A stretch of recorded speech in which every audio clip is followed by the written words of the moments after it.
There's no difference between me and everyone else. All it takes is one bad day. That's how far the world is from where I am. These videos are not for children.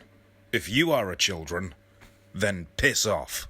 Hey there, I'm Infuso, and this is a movie a lot of people had a lot of different feelings on. There are those who love it, and there are those who hate it. Those last ones being Ralph the Movie Maker. In the simplest of terms, Ginger Man bad. Is he even a ginger? I'm a touch colorblind, so I can't entirely tell, but screw him, he looks like a ginger.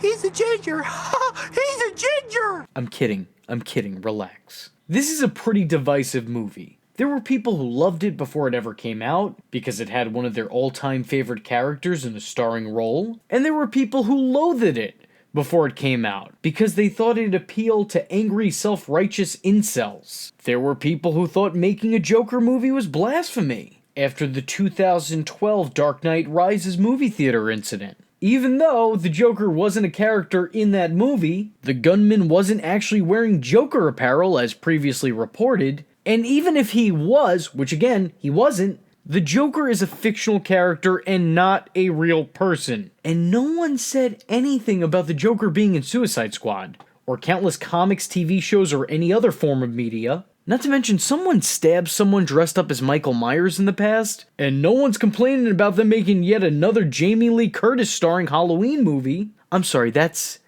not what this video is about. What am I doing?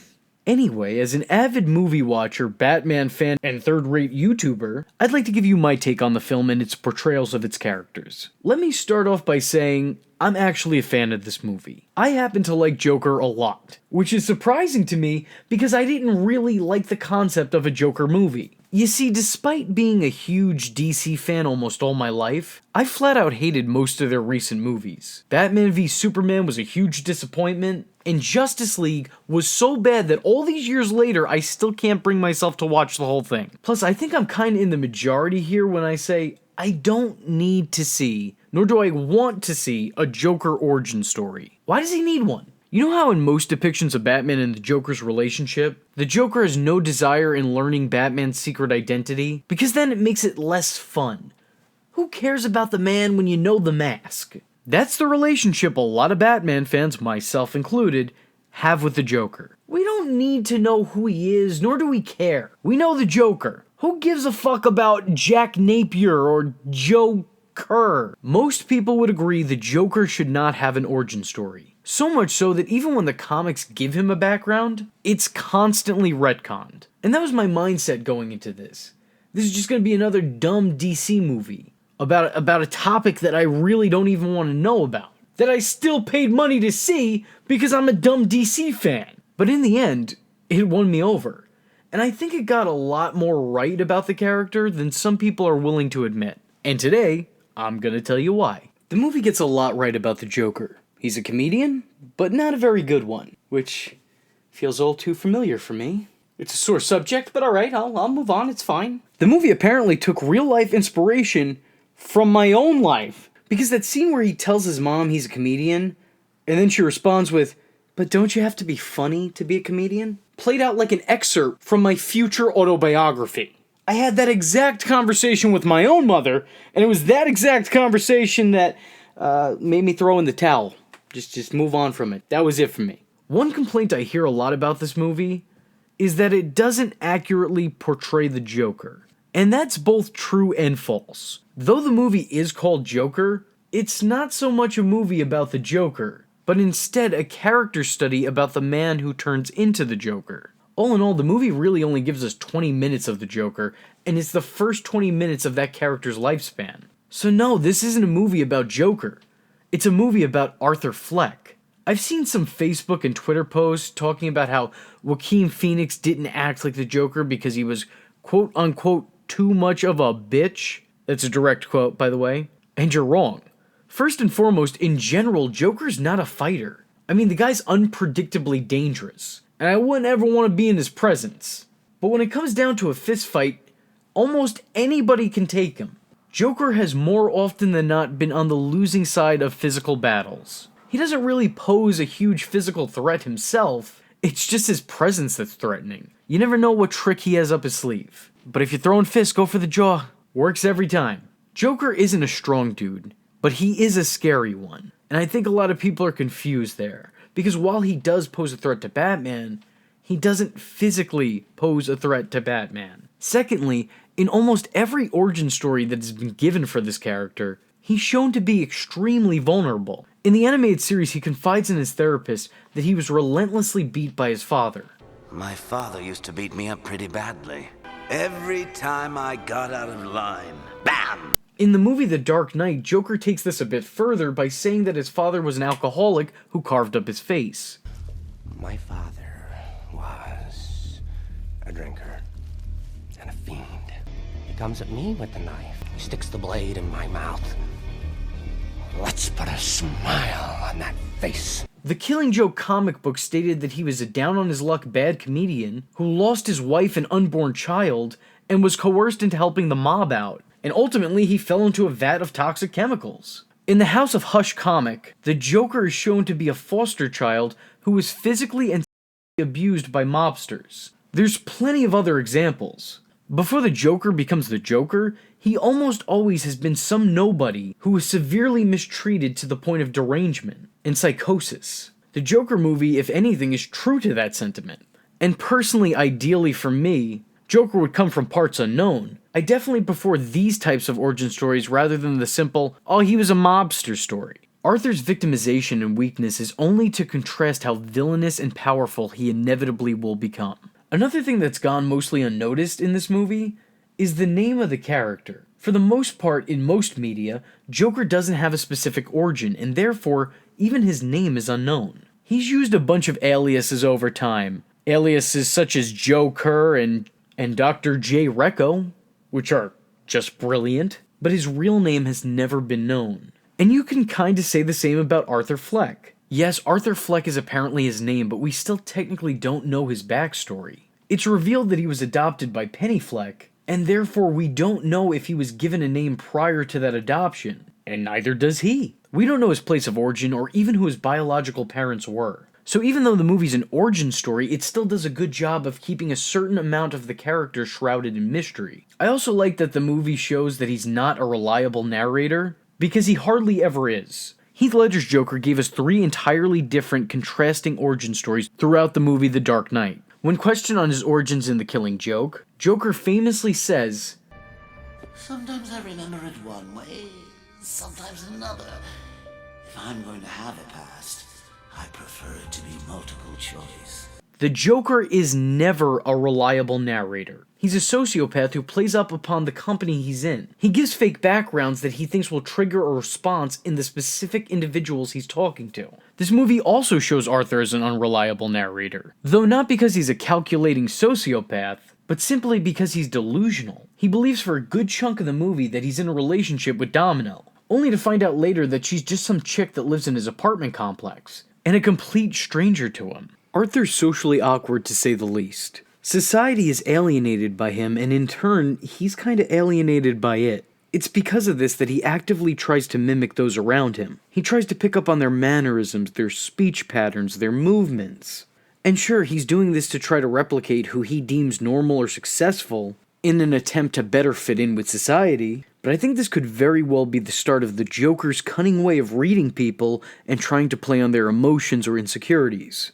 Or y'all can start calling me Elastigirl, because that might be a bit of a stretch, but I don't know, it makes sense to me. I think what I appreciate the most about this movie is that it's not shot or directed like your typical comic book movie. All due respect to Marvel, I definitely appreciate the MCU and all it's done for superhero movies. But the comic book format is over 10 years old now, and it's kind of overdone. Most superhero movies cut down on the drama and consequences of the events in said movies, and hype up the action and comedy. I like it, but I'm ready for something new. The Joker wasn't made as a comic book movie. It was made as a movie about a comic book character. It's a dark drama about the creation of a madman. Nowadays, every comic book nerd whines and complains on the internet that they want shot-by-shot remakes of their favorite graphic novels. And they'll openly bitch about changes that are made to them. Don't get me wrong, it'd be nice to see a live-action adaptation of Kingdom Come or The Killing Joke, but I've already read those stories. They're great and they deserve more attention, but again, I kinda want to see something new. Instead of harping too much on stories that have already been told, maybe there should be new stories told with these characters. This movie managed to tell its own story by borrowing bits and pieces from various continuities and keeping with the spirit of the original characters. And I love it for that. It wasn't confined to previously established barriers. It created its own continuity while still keeping elements from others. It knew what to take and what to leave behind. In contrast, I hate Batman v Superman because of what it felt it needed to take from other continuities. It wasn't trying to tell its own story, it was trying to tell 3 others. Here you have a retelling of The Dark Knight Strikes Back, stripping away the legacy of these characters and instead being built upon their first interaction with each other. Then it randomly becomes The Death of Superman. They're also still just introducing and trying to establish Lex Luthor, Wonder Woman, Batman, Alfred, Doomsday, Jimmy Olsen. It's just too much. The movie struggles to be a Man of Steel sequel, but it's still actively trying to set up the Justice League and later Flashpoint movies. You can see the problem. There's just too much going on. In contrast, Joker tells its own story fluidly and effectively uses other canon to its own benefit, instead of being shackled by it. The movie shows us a young Bruce, Martha and Thomas Wayne, and even Alfred, but it doesn't focus too much on them to the point that it's distracting. We really only get to see them in passing. It's fan service done right. You know them, they're here, they exist, that's great. And they're not taking anything away from the main story, they're actually adding to it. They're properly tied into the main plot, with it being questioned if Thomas Wayne is actually Arthur's biological father. Can the picture sometimes get pretentious? Oh god, yeah. I remember the first shot in the movie, I almost threw in the towel. What kind of American Beauty type shit am I watching? I come to the theater to watch a Joker origin story, and you're giving me an art house film? I definitely get the impression that the movie feels that it's saying a lot more than it really is. I don't think it's nearly as deep as Todd Phillips probably thinks it is, but it's still a really good movie. It's a very creative reimagining of the Joker mythos. In making a Joker origin story, several questions inevitably will come up. Who is he? What's his name? Where does he come from? Who is genetically responsible for this? And yet, instead of answering these questions, the movie suggests that even the Joker himself doesn't have the answers. He's not hiding his past, it's a past that's been hidden from him. It's a secret not just for us, the viewer, but for him as a character. He can't tell you what his background was, because he can't even be sure which parts of it are actually real. Due to his fragile delusional mind, he could never for sure say what's real and what's fantasy, which adds a lot of depth to that whole multiple choice quote I gave earlier. Now, am I saying all of this was done intentionally? Am I saying that Todd Phillips has a grasp for this character, has an understanding for the Joker like nobody who's come before him? Well, no. No, probably not. I mean, I like Todd Phillips. I think he's a talented dude. I mean, I like The Hangover 1 and parts of The Hangover 2. Hangover 3, not so much. Not so much. But I don't exactly think that he's balls deep in Batman lore. A lot of this probably just came from his own unique approach to the character. But whether by design or by coincidence, this movie plays all too true to its source material.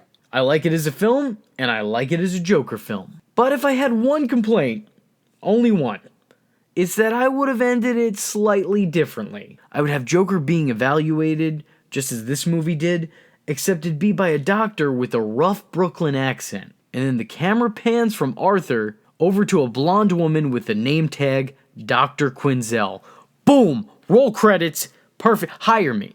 That's all I'm saying. Hire me. In all seriousness, I really like this movie, and I think it's a great character study of Arthur Fleck. It's a story about this man turning into the Joker. And with all the talks of a sequel coming out at some point in time, I think it's only right that the next movie be a character study of Arthur Fleck as the Joker. We got what led him there, now let's see what he does with it when he is there. I'm the Clown Prince of Crime, and that was the Prince of Personality, the Infuso, or so he says. So if you like the words that came out of his mouth hole and you too want to become a VTard, don't forget to like and subscribe. Follow the man on Twitter, because it's not stalking if it's on the internet after all.